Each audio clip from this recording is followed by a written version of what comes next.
Hey. What's going on, man? Hello, hello. How are you? Good, Courtney. How you doing, brother? How are you guys? I can't see you, so hello, gentlemen. How you doing, dude?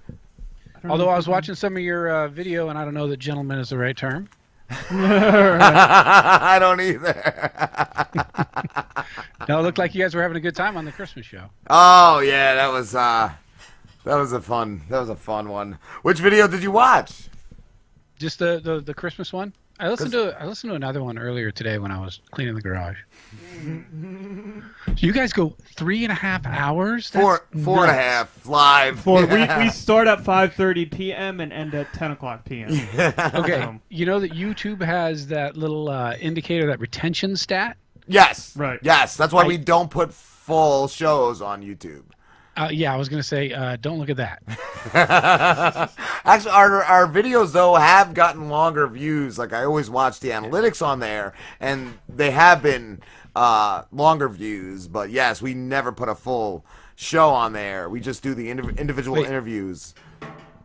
Are we on right now? Yes. We are, yep. Okay. Caleb, come here. Okay, this is my son. He's a YouTuber, makes money. Yeah, what? He makes some money. Nice. No, yeah. I mean, he just bought a Range Rover, so I guess he makes money. Paid it off. Wow. I know, my dream. Wait, he can. Let me here. Come on. Okay. Hello. Yo. What's going on, man? How's it going? Good. How you doing, dude? I'm doing very well. I'm doing all right. Haven't slept too much. Didn't really even go to bed last night, but hey, I'm here. I'm work. Living the dream, Doing dude. work. What do? You have a YouTube Absolutely. channel? Yep, that's what I do. That's what I do every day, day in and day out. It's all YouTube. What do you do on there? Video game stuff. It's all just nerdy stuff, teaching people how to get better at games. Like Counter-Strike, I bet you guys might remember like Counter-Strike 1.6 or something like that, or Yeah. Counter-Strike Source. Nice. Back on the PC, and that stuff still goes on. It's really, really popular. It's probably like top 5 most popular PC games right now. So I just make videos based around that, Cool, man. and it does really, really well. Really well. That's awesome. Yeah, I know a lot of the video game guys do really good on there. Oh yeah. It's a huge market compared to other ones. Is that what it is really? Like, do you just have to find that niche thing? Because we've had a slow growth on there. You hit it on the dot. You hit the secret that I would say I would sell that secret, the niche secret, for a lot of money. Like a lot of people don't know. Like, just because an audience has, Call of Duty might have a player base of 100 million people, but there's also 100,000 people want to make Call of Duty videos. You gotta find a niche where there's something like a game where there's 100,000 people who play it, but only 5 people who make videos, and then you kill that niche. A lot of people have the wrong mindset. That was one of our buddies, Cobra. He was doing a No Man's Sky show. Before No Man's Sky came out, though. 10 years before, when they were still waiting for it. And, dude, he killed it while that was going on. Until the game came out. I'm assuming he doesn't do No Man's Sky anymore. Dude, he doesn't. He has he's trying to come up with a new. Yeah, I know. I know what you're talking about. I've seen people come from going from getting 100 views on every video and then switching over to a niche and a new game that is an open market, and absolutely like 10 times their growth and 10 times their earnings and everything like that. And that's just something that's like kind of like a hidden secret on the YouTube game. Yeah, because we have like I've noticed too with ours, like if we piss a group off, then we're getting a lot of views. But oh yeah. If Any attention is good attention. Yeah, if it's a regular video now, we got 20 views, but. Yeah. Nobody wants to hear just a neutral position. You want to be, you either hate it or you really, really love it. Yeah. You want to be either one-sider. It's 0 or 100. You don't want to meet right in the middle at 50. That's just boring for some people. Yeah, man. What is your channel? It's like the name of it. Are you talking? It should just be QuadMft, just QUADMFT, and it should pop right up with a little verified check mark. It'll be the first one to come up, and it's all just Counter-Strike. A lot of it is. I take no responsibility for his language, just so you know. Oh yeah. So do you, pretty explicit on there. I don't really censor myself. I'm not really into the younger audience, even though that's a big marketplace. But Yeah, it's all just Counter-Strike videos, gaming videos, tips on how to get better. There's like really in depth. You can get really in depth, and it's like there's like an entire like marketplace behind it where you can buy skins for your guns, and those are worth money, and you can gamble them and all these things. And that's where a lot of my money comes from, is these gambling websites endorsing me and putting traffic onto their websites of me gambling my skins on their site, and then tell my like viewers to go ahead and check it out if they want to and stuff. Cool. And that's where a lot of the money comes What's the from. game Leafy plays? Leafy, is that Overwatch? Is that what it is? The few times I've watched, I saw him playing what was that game? Borderlands, was that? I saw videos of him playing Borderlands. Are we talking Leafy? Like Leafy is here? Yeah. Guy? Yeah, okay. Yeah. I think he goes through like Overwatch, Borderlands 2, all those games. Okay. Yeah. I heard he's taking a timeout because Rucka made a video as Leafy. I'm getting you. I'll get you some inside intel right now on why he's taking a break. Don't get me wrong. I think like he's overwhelmed and he doesn't need to take a break because he has millions of dollars and he knows he can come back anytime. Yeah. But January is significantly the worst month to earn money on YouTube by far. Like December, you earn 3 times the money you earn in January. So really, I didn't get $3.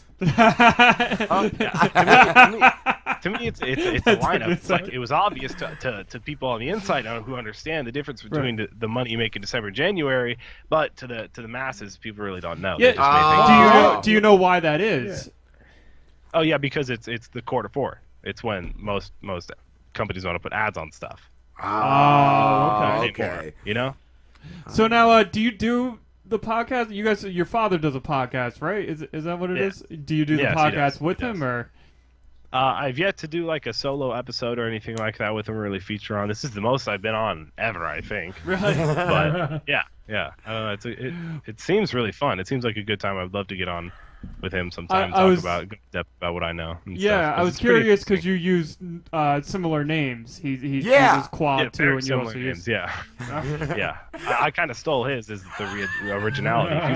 If you look back on my YouTube account, it was made in 2006, and at that time I was 7 years old, so I don't think I was on YouTube quite then, but. I kind of just took over his name and put him in his position, put him in the Quadfather NFT position. That's how you got the Quadfather name? Yeah. He took Quadfather and I took QuadMFT. I took the original. What are those hanging? What kind of knives are those? Oh, these are back here. You can see. Grab the big yellow one. You can see those are actually like skins from the game that I promote. Oh wow! But they're like actual knives. So like a company will send me these knives to promote and stuff like that, and percentage off codes, and they're like real. Like I could do some damage with this. Like if he does something wrong, that's a straight up your father's back there flipping around that one. That's like $100 knife. Like those are actual knives. That's a straight up Bowie knife. Yeah. Yeah, it is a Bowie knife. These are actual like $25, just like karambits, I guess they're called. They do have sheaths, so they are like legal because it's California, whatever. They're nasty, I guess we have this. I've never been good at this, but it's like a butterfly trainer knife thing. Yeah, our friend Hollywood Christian Vogel has one of those. He pulls. I knew somebody had one. Hollywood does. Those are cool, man. Nice. There's a YouTube plaque there too. Oh, should I add that? Yeah. Oh, you got a plaque? Yeah, for I'm at like a little bit over 161K right now, but this one is for 100,000 subs. Nice. YouTube can go out, send you a plaque and like put your name on it and stuff. Wow. It's well made, and then you get one for 1 million, 10 million, and I think 50 million. But there's only been ever one guy to hit 50 million. So wow. I think we got a call. Huh? Yeah, somebody else called in. Hi, who's this? Hey, I'm early. It's David Fitzgerald. Oh, David, could you give us a call back in about 20 minutes? Oh yeah, definitely. I just wanted to make sure the number worked and everything was good. I'll call you back at 20. All right, brother. All right, bro. Take care, man. Bye. Later, dude. Aloha. Courtney. All right. Well, he just started yelling at me about. I started talking about YouTube. He's like, "Oh, I'm like, I can't even hear you. Just get on the mic and talk about YouTube." That's cool, man. You got the whole family. Yeah, exactly. Well, he's making money, and I'm just donating my time.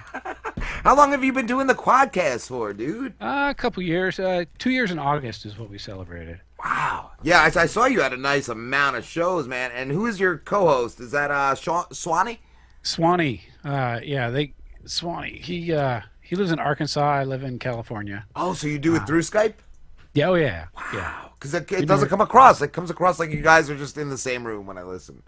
Yeah. Well, it helps that we were friends. Gosh, back in 90, 89, 80, 88. So we went to college together. Okay. And so we were in the dorms, went through the, he did this whole fraternity thing. Then he started selling wine in Napa, but it was Gallo wine, which is just bottom barrel wine. So he had a tough job. It's like selling snow to ice or icicles to whatever. To Eskimos. Yeah. So he and I actually, then I was I was continuing my schooling, and I lived in LA, and he and I would record on cassette tapes, those handheld cassette players. Wow. And we both had, 2 to 4 hours in the car each day and no cell phones. And so we would actually listen to Don and Mike on the radio. Your show reminds me of Don and Mike. Thank you. That's the ultimate compliment. That was one of the first things I thought when I listened to you guys years ago when we first connected on Twitter. Yeah. Wow. I'll take it. I'll take it because if nothing else, we sent those tapes back and forth.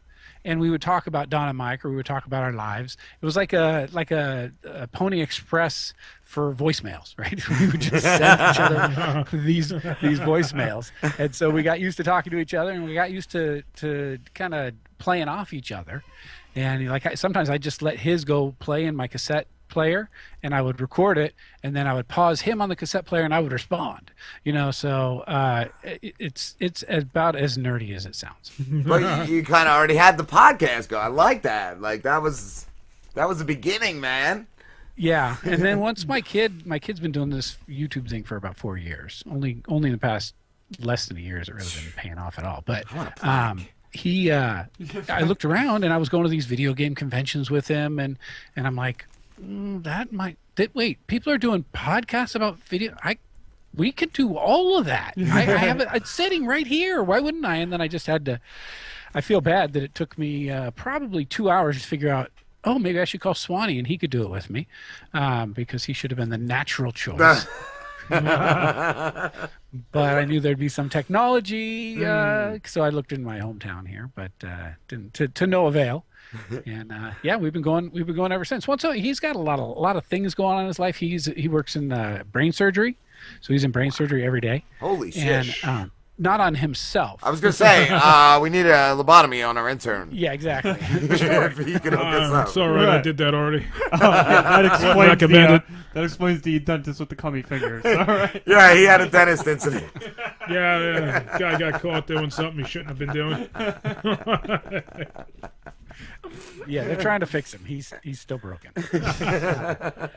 So he's got a family in Napa, and he's got a family in Arkansas, and so he just no matter where he goes, child support tracks him down. So he is out of town a lot of times. So I'm often bringing other people on the show, and I do kind of sometimes I do specialty shows where I'll have game shows, or I'll have special, we've been going through Black Mirror, those Black Mirror episodes. Oh, they're good. Yeah, I really enjoy those. Yep. Yeah, and then that spawned Shrink to Shrink, where I thought you had that show. Yeah, that's another show. Yeah. So then I met Colleen Mullen on Twitter, Dr. Colleen Mullen, who mentioned in her bio that she was a therapist and had a podcast. And I thought, well, I'm a therapist and I have a podcast. And so I just had her on because she was disagreeing with me about my take on a movie and the nature of men. So, and I think that, we're purely sexualized and driven by that. Not entirely, but always. And she's like, well, I didn't think that portrayal of that woman in that movie. So I had her on and we talked about, what movie was it where this guy's off I should know this, right? The Revenant. I have two. No, I have two episodes on it. It's on AI, and he runs into the gal, and his job is to do a Turing test on her, which is to find out whether she can simulate robotic humanity, right? So, he goes in there, and it's just him and the girl, and it's not a girl, but Ex Machina. Ex Machina, yeah. I was just about to say that. That's a great movie. You said it. Yeah, that was really good. Really good movie. Yep, Ex Machina. Yeah, so I had her on to discuss it for the second time on my show, but the first time with her on a female, and then we just kind of spawned this idea of, hey, maybe if we just went through movies, and I pulled out clips because I love to edit and weave pieces of sound together, and then we could pull clips from movies, and we could just respond to them about like psychologically what's going on, what's going on in the individual character, how does that apply to our lives, how does that apply to our relationships, addiction, things like that. So we kind of we use the films to discuss psychological theories and kind of interventions and stuff that we might do with clients and things like that. So wow, that's a fun one. I mean, it's a lot of work, so we only do that one once a month. Okay. Putting together that show is probably 5 or 6 hours for me between watching the movie, cutting the clips. Yeah. Back together. So what's your professional analysis of the Rob and Slim Show as far as psyche? Oh, you guys are all crazy. Yeah. There is no doubt. No, what I heard of it all sounds like you guys. I mean, here's what I want to imagine: is that you guys all live in this kind of like fraternity house, and that movie Old School. It's kind of like that all the time, or you know what, maybe better, Animal House, right? Those guys are not college age, so I picture you guys in there, just drinking beer and annoying your neighbors and things like that. We're just gonna leave that up to interpretation. That's dead on. That's dead on. So if I tell you any more about yourselves, I'm gonna have to start charging you. Get out your Christmas money, Slambo. I figured out recently I'm crazy, and the reason I said is because I went to a counselor and then was like, this sucks. And I went to a counselor just because I felt like I was crazy. Went to a counselor, talked about a situation I was in, and I was like, man, I paid $80 for this? Fuck this. And I'm never going to go to a counselor. You can just talk on here about it. Yeah. You know what? I would say that's about 50% of what I do. just haven't listened to people. But it's because they know. Part of the nature of why it works is because I'm never going to see them again. They will have no part of my life, and neither will I in theirs. And so they can say all this, kind of dump it in there, and then hopefully we can work around to get to something. But yeah, half of it, that's why I do a podcast. I spend all day listening, and I want to talk. And that's why I'm more opinionated on my show. So and, like my son said, if you go A or Z, it's interesting. The MNLP right in the middle of the alphabet, that's boring, right? Yeah. So I like coming on and just being. My coworkers say, when I hear your show, that's a real different side of you, and I'm like, yeah, it's fun. So then I have this question. Then, do you ever talk about your patients? Because I know you're not supposed to. You're not allowed to do that. But I've heard counselors and therapists say they do anyway. They just don't mention their names. You can't. You can't. You can. I mean, think about it. How do they actually conduct trainings? Right. So if they're going to teach other therapists and demonstrate a technique, or matter of fact, it's ironic. There's an icon. He's not Freud, but he's up there with those Freud guys. And he wrote a book about a bunch of different patients that he had. Maybe it was like 40 of them, right? Wow. And he removed the names and any identifying information in order to protect the innocent and the confidentiality. But my mom knew a gal who was in the book. She's like, oh, that's my story. So it's like you have to remove everything that anybody from the outside would be able to know who it was. Yeah. But you could still tell the story. I mean, at work, I staff cases with probably we have 20 people, and I supervise them, and so I'm staffing cases all the time, and they start to tell me names, and they'll say a first name, and I'm like, name means nothing to me. Tell me the story, and I'll be able to weave that part of the story into the new part of the story, what I remember of their story. So names and the identifying information, really not that interesting. But I don't include it in the show. My biggest patient is me, and my second biggest patient is Swanee. So I turn the hot bright lights on my co-host. So your podcast is your counselor. That's your therapist. Yeah. Oh, 1,000%. Getting back to the Don and Mike connection, what is that? That was their therapy, right? I mean, podcasting is therapy. Yes. Because half of therapy is just getting it out there and saying it and hearing it yourself. Because sometimes you say it and you're like, I don't really agree with that. I thought I believed that, but now that I say it out loud, I don't really look at it like that. So, that's absolutely. I'm assuming you don't drink on your show, but sometimes I go back and I'll listen to a clip and I'm like, wow, I'm pretty fucking funny. I'm laughing at myself. Like, that's good. Like the Modern Family clip for their anniversary. I'm like, I said that? That's fucking hilarious. Like, I did that with some bits of the Christmas show we did. I just skipped around. I hear you, I hear me. I'm like, holy shit, this is fucking funny. That's I'm what I'm laughing saying. Like, I even like stupid shit that I've said. I'm like, that's stupid, but it's fucking funny. I don't know. which is the reason to do it, right? Because it's a great time, and hopefully other people have fun when they're listening to your show, and kind of. But at the end of the day, I'm never gonna end up like my son making boatloads. I was of gonna cash. say, are you jealous? Do you at least force him to plug you? You should have him plug you. Like, at the end of every one of his shows, hey, go check out my father and his podcast. No, for what? For what purpose? I really don't want. I don't want to. If I turn audience. what we're doing into people I got to talk to on the phone and negotiate contracts and talk about rates and talk about views and have those business, no thanks. I don't need another meeting. You just want to have fun with it. I just want to have fun with it. Through it all, it's meeting people like you guys and other podcasters that is really the enjoyment for me. That's it. I've tried for sponsors, but it's very hard unless you got thousands of downloads a show, or your Dave hundreds Hodge. of thousands a month. Yeah, exactly. So I gave it thoughts like that, but then I started to realize numbers like that, and I'm like, oh, that's a job. They should get paid if they have that many. Yeah, and they could no thanks. Yeah, I don't want another job. Plus, it's funny.